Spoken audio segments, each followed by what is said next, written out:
A questão é como as empresas podem iniciar a implementação, Rodrigo? Um primeiro passo que a gente tem feito dentro dos nossos assessoramentos e que eu usei até a minha propriedade como um laboratório para isso, é fazer um diagnóstico do estado de arte, do que se encontra frente aos documentos normativos.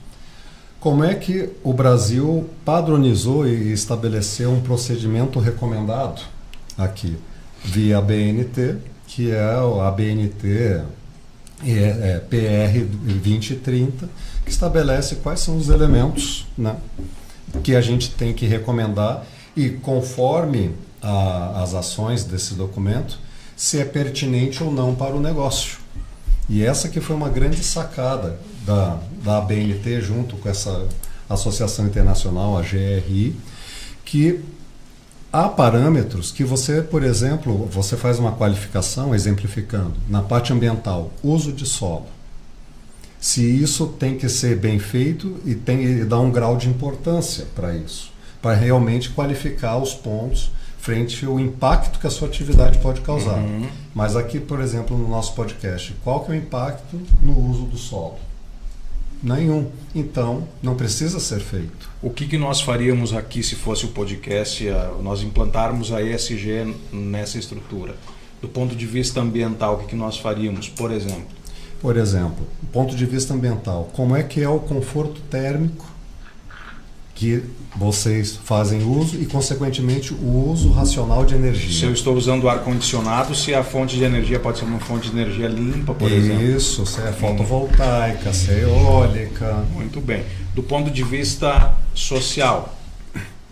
O primeiro deles, a parte elementar, os contratados, eles estão todos seguindo as regras trabalhistas direitinho, tem recolhimento.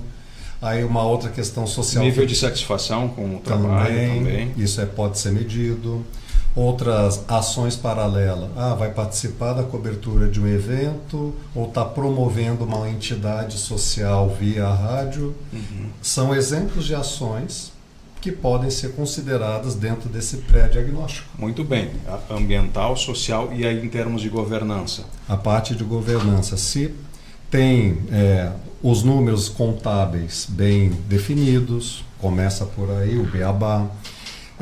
Se essas informações são claras em termos de saber o dinheiro de onde vem, de qual que são as fontes, para onde está indo, se está indo direitinho, ou se está havendo mistura de caixa, porque esse é um grande problema dentro de negócios familiares. Você vê quando a gente consegue exemplificar dessa forma, fica mais fácil para as pessoas entenderem o conceito. Sim. Não é, Jarbas? Com certeza. O próprio compliance que a gente vinha falando, né, que é a relação entre os clientes, é uma coisa que pega muito compliance, as tratativas, a assertividade, a questão... Sim.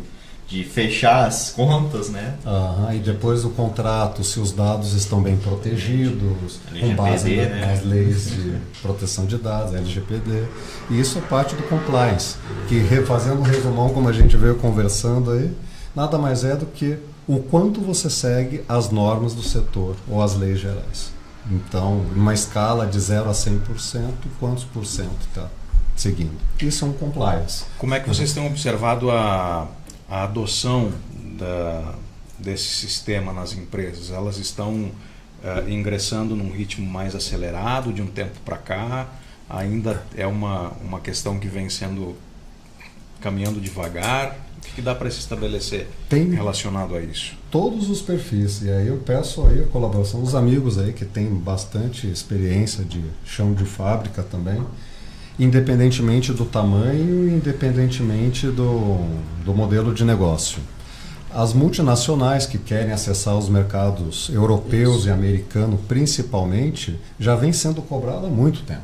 Isso aí. Em termos de até aquela coisa da pegada do carbono, que foi uma época ali nos anos 2000 a 2010, isso hoje também faz parte dentro de uma dos temas do ESG, do tipo quanto de emissão de gases que sua atividade está gerando, ou quanto de água que você está gastando. Então, a depender do mercado, você nem entra. Então, o próprio mercado vai se autorregulando. E o Brasil tem multinacionais que são grandes exemplos para o mundo. Por mais que busquem nos fazer pensar que nós que devemos em termos de proteção, né, ao meio ambiente. Mas é parte do jogo, né? Fala aí, Jarbas. A gente tem, como a gente observa aqui na região, é um pouco menos utilizado, né, o ESG, mas eu acho que é a tendência, né? Como falou, não é uma novidade, isso não surgiu hoje. Sim, porque a gente observa especialmente as grandes empresas que têm comércio internacional, que buscam certificações.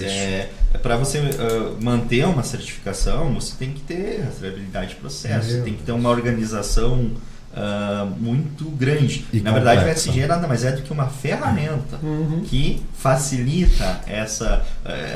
O mais difícil não é obter a certificação, é você manter uma certificação. E o ESG é uma das principais ferramentas que vai te fazer ter uma gestão mais assertiva desses itens, né? Porque são diversos itens, né? A gente está falando, além de toda a questão de regulamentações nacionais aí que a gente usa, muitas delas a gente tem que buscar também algumas internacionais para complementar, porque a nossa própria legislação chama muitas legislações internacionais. Exato. Então é muito difícil de fazer a gestão, porque é muita coisa. A gente está falando de muitas legislações, de interpretação, e a ferramenta ela te dá um caminho, né, para você ser menos moroso esse processo de manter esses requisitos legais e os sociais também alinhados, né?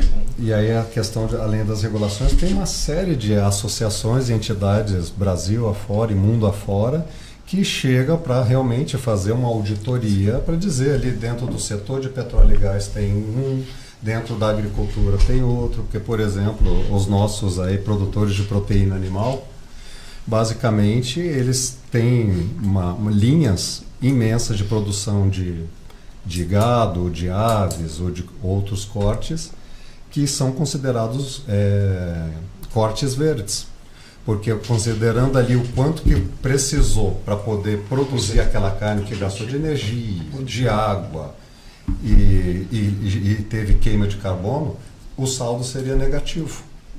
Então são empreendimentos que estão, vamos assim dizer, ajudando a preservar o mundo que a gente conhece.